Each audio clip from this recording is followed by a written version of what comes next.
नमस्कार प्रेक्षकांनो, लग्नानंतर होईलच प्रेम या मालिकेच्या पुढील भागामध्ये आपल्याला पाहायला भेटतं की काव्याने फ्रूट सॅलड बनवलेलं असतं पार्थसाठी. तर तिकडून मानिनी येते आणि तिच्या हातातून घेते. तर पार्थ सुद्धा येतो. तर पार्थ ते फ्रूट सॅलड बघून म्हणतो की काव्याने केलेलं, चला मला तर भूक लागलेली आहे, आई दे बरं पटकन. तर काव्या त्याच्याकडे खूपच प्रेमाने बघत असते. तर मानिनी मात्र हसत त्याच्याकडे बघते. तिला असं वाटत असतं की हे त्याने खाऊ नये, म्हणून आता ती त्याच्याकडे बघत असते. पण आता पार्थ म्हणतो की आई दे ना ग, मला खूप भूक लागलेली आहे. आणि त्यात काव्याने केले म्हणजे काय, मग छानच झालं असणार. काव्याच्या हातचं फ्रूट सॅलड मला ना खूपच आवडतं असं आता म्हणून तो खूप खुश होत असतो. आणि आता मानिनीला ते मागत असतो. तर आता मानिनी पण आता त्याला म्हणत असते की हो धर ना. आता तिच्या डोक्यामध्ये जो प्लॅन चाललेला आहे तो काही पार्थ आणि काव्याला माहिती नसतो. पण तिला जे हे सॅलड आहे ना ते काही पार्थला खाऊन द्यायचं नसतं.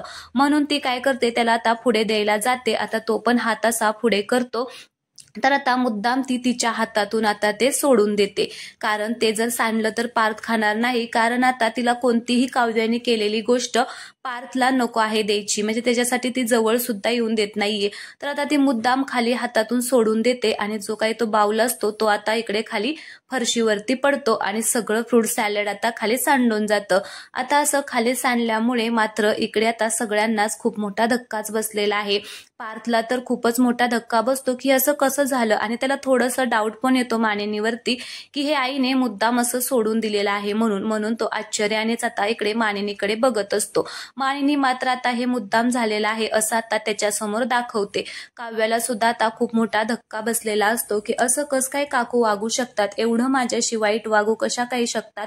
तर आता इकडे मानिनी सुद्धा आता काव्याकडे खूपच रागाने बघत असते. तिला काव्याचा खूप राग आलेला असतो. तर पार्थच्या तर डोळ्यामध्ये पाणीच येतं. तर आता काव्य आणि अनिशा आता रूम मध्ये गेल्यानंतर काव्य आता रडायलाच लागते आणि अनिशाला म्हणत असते की काय चाललंय हे, पार्थच्या डोळ्यामध्ये ना माझ्यामुळे पाणी आलेलं आहे आणि त्यांना असं बघून ना मला खूप त्रास होत आहे.